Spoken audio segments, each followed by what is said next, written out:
大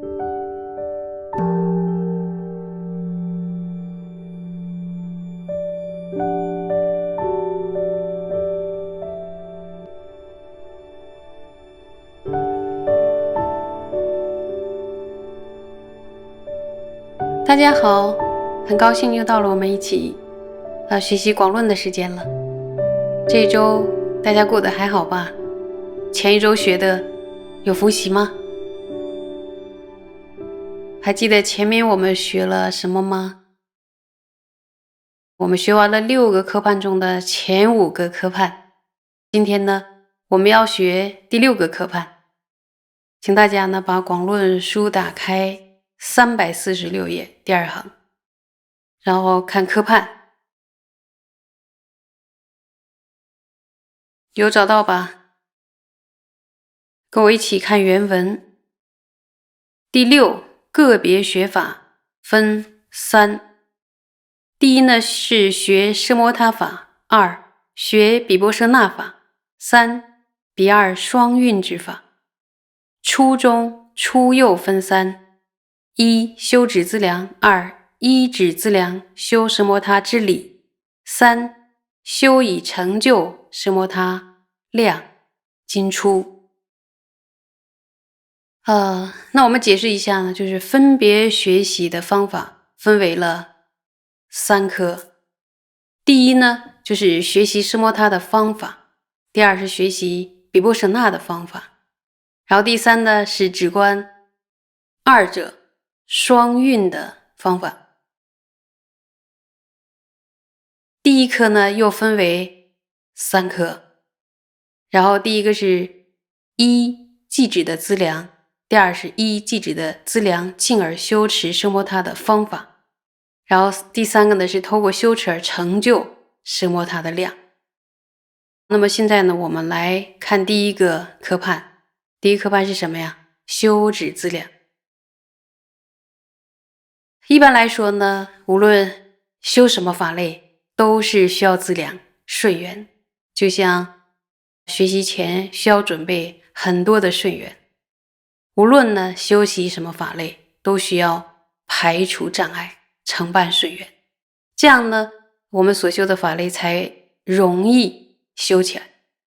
然后在这之上呢，就如同文殊菩萨对宗大师所说的3合引导的这个教授，精勤净罪集资，然后呢要勤奋的学习诸大教典，而且呢还要把上师与本尊视为无二无别而祈祷加持。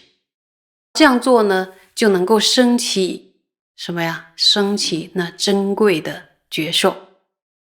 那么修任何法呢都是这样，如果想要修奢摩他的话呢也是这样，集资净障，去除一切障碍，承办一切顺缘，修行呢就容易升起觉受。举个例子来说呢，比如说种田，想要有好的收成，之前呢就好好的耕耘。比如说春天到了，就会发现农夫把那个田耕得特别的仔细，然后呢再播种，并且适时的呢还要施肥，然后这些顺缘呢都得要具备。而且在过程中还有比如说像刮大风啊，然后降冰雹啊，还有莫名其妙的那个霜冻，这些呢都要避免，都要防止。因为没有这些灾害的话呢，能够丰收是自然的道理。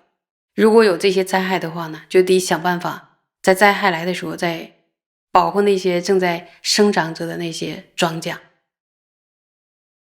所以我们的心绪中是否能够升起正悟，依止资粮是非常重要的。我再说一遍，我们的心绪中呢，能否升起正悟，依止资粮是非常重要的。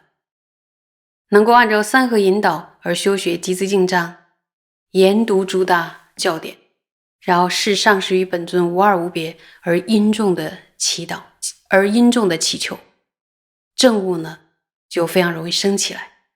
所以呢大家这一点要努力呀。让我们接着往下看。助于切师当依素益成止之因，继止资粮。说于切师啊，最初应当依止继止的资粮，这是速益成止之因，就是能够顺利而快速的修成继止的原因。看到这一行的时候，大家的注意力放在哪儿？比如说，哇，能够迅速而容易的修成止，那到底是什么是因呢？速益成，为什么这么说呢？就是表示资粮是非常非常重要的。我们希望很快的升起高深大法的正悟，却不去累积升起正悟的因，这样呢是不会有什么结果。所以呢，首先承办成止之因是非常非常重要的。我们呢再往下看原文，有找到行吧？其中有六：一、住随顺处，为住具无得处，易于获得，为无大劬劳得衣食等；处所贤善，为无猛兽等凶恶众生及无冤等之所居住；地土贤善，为非引生疾病之地；伴有贤善，为具良友借鉴相同；具善妙相，为日无多人，夜静生寂。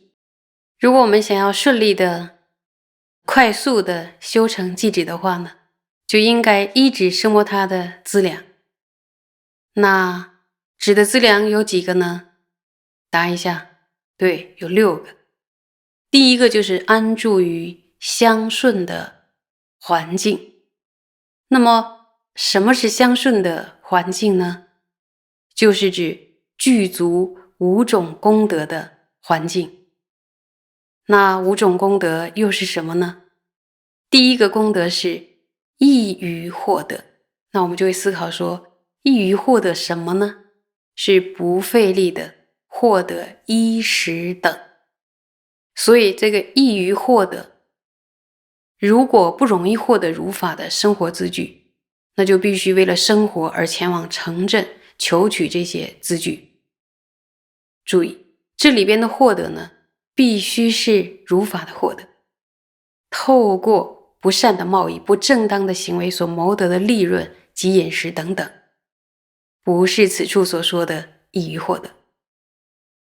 如果特意寻找美味佳肴，到处去奔波，一定会成为修定的障碍。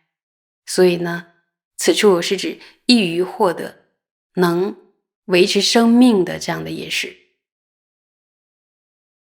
那么这一条到底是要说什么呢？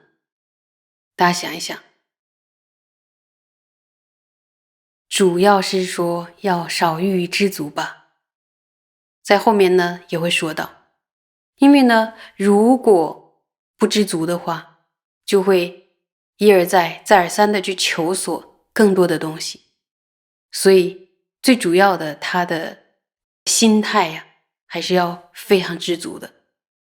像弥勒日巴尊者，他在修行的时候，只吃少许的营养的食物，就能够升起三摩地。其实呢，吃到足够就不用再多吃了。这是易于获得主要要表达的意思。有没有发现，他是在内心上这样的一个知足的感觉引生的一个易于获得。那么说呢，如果吃住都要追求最好的受用，那样的人，他的内心呢是不稳定的，他的欲望呢也不会得到满足感。即使是呢住在很好的住所，他还是会追求比现在的住所更好的地方。如果还有其他更好的，那他又会去求索。所以呢，有知足就容易获得，没有知足呢就难于获得。这样理解，大家有没有会意到？那么我们再看呢第二个功德。第二个功德呢是处所贤善。处所贤善是什么意思呢？就是没有猛兽啊等凶残的众生，还有什么呀？没有仇敌住在那里，所以呢叫处所贤善，就是必须要没有危及到生命的一些恶缘啊。所以如果安住在先辈大德加持过的地方，能得到那个地方的加持，那就是太美太美了。所以呢修定的人呢是不应该住在毁坏誓言者居住的地方，还有僧团受到扰乱的地方，或者呢猛兽还有盗贼居住的地方，住在这些地方呢都不利于修定，所以不应该在这里修定。那么此处的誓言呢是指什么誓言呢？就是指我们承许一定要守护的，例如我们所受的戒律，然后还有我们与上师之间的誓言。如果有人破戒了、坏戒了，或者呢对上师退失信心，这就是呢毁坏誓言。我们呢不应该与他们共住。